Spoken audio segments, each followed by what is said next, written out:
नमस्कार दोस्तों, आज मैं आपको सुनाने जा रही हूँ बेटी की बदलती तस्वीर, बेटियां स्टोरी इन हिंदी। सरला जी अस्पताल से घर आई तो देखा सीमा उनकी जगह बैठकर सिलाई कर रही थी। बेटी क्या सिल रही है? सरला जी ने प्यार से उसके सिर पर हाथ फेरा। वो मम्मी कमला जी आई थीं, कह रही थीं कि उन्हें शादी में जाना है, ये ब्लाउज अर्जेंट सिलने हैं। मैंने कहा ठीक है, मिल जाएंगे 3 थे। मैंने सोचा जब तक आएंगी एक तो तैयार कर ही देती हूँ। आप बैठो, मैं आपके लिए पानी लाती हूँ। सरला जी पास पड़ी एक खाट पर बैठ गईं। वो सोच रही थी क्या हो गया इस बेटी को जो कभी घर के किसी काम को हाथ नहीं लगाती थी। रोज अपने पापा से पैसे लेकर जाती, कभी वापस नहीं करती। पिज्जा, कोल्ड ड्रिंक, पार्टियां, यही उसकी जिंदगी थी। आज एक एक पैसे के लिए काम कर रही है।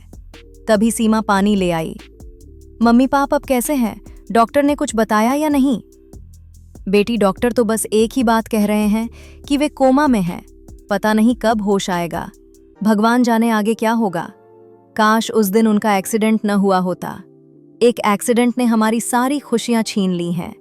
इस 1 साल में सारे रिश्तेदारों ने मुंह मोड़ लिया, सारे पैसे खत्म हो गए। अब क्या होगा? ये सुनकर सीमा के चेहरे पर एक उदासी सी छा गई। उसकी मम्मी दिन में पापा की देखभाल करती, रात को कपड़े सिलती थीं। एक बड़े से घर को बेचकर वो लोग छोटे से किराए के मकान में आ गए थे। हर जगह कार से जाने वाली मेरी मम्मी आज बसों में धक्के खा रही है। पापा का सारा बिजनेस उनके पार्टनर ने हड़प लिया। उन्हें पता है आज नहीं तो कल वे नहीं रहेंगे। इधर रिश्तेदार इस डर से नहीं आते कि कहीं हमसे पैसा न मांग ले।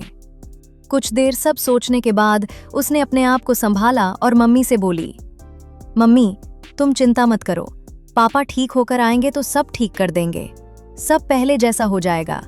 और हाँ, एक बात आपको बताना भूल गई, यहीं पास ही में मुझे 2 बच्चे मिले हैं ट्यूशन के लिए। कल से दोपहर को उन्हें पढ़ा दिया करूंगी। ये सुनकर सरला जी के होठों पर फीकी हंसी आ गई। बेटी को डॉक्टर बनाने का सपना उसके पापा ने देखा था। आज वही बेटी अपना सपना भूलकर अपनी पढ़ाई छोड़कर अब ट्यूशन देने की बात कर रही है। जिंदगी में कब किसे क्या देखना पड़े ये किसी को पता नहीं होता। अगले दिन सरला जी अस्पताल पहुंची तो पता लगा रात को उनके पति ने दम तोड़ दिया है। जो एक आखिरी उम्मीद थी वो भी चली गई। फिर शुरू हुआ वही 13 दिन का मेला। रिश्तेदार सगे बनकर आ गए, घर मेहमानों से भर गया। लेकिन सरला जी की आंखें अब सूख चुकी थीं।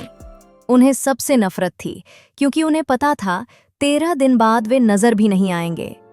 माँ और बेटी दोनों आंखों ही आंखों में एक दूसरे को देखती और इस तमाशे के खत्म होने का इंतजार करती। 13 दिन बाद सरला जी ने नए सिरे से जिंदगी जीने का फैसला किया। उस बड़े से शहर को छोड़कर वो गांव लौट गए। पति की निशानी के रूप में यही एक गांव का मकान था, वहीं कुछ जमीन थी। सरला जी ने खेती शुरू की। दोनों माँ बेटी ने मेहनत करके अच्छी फसल पैदा की।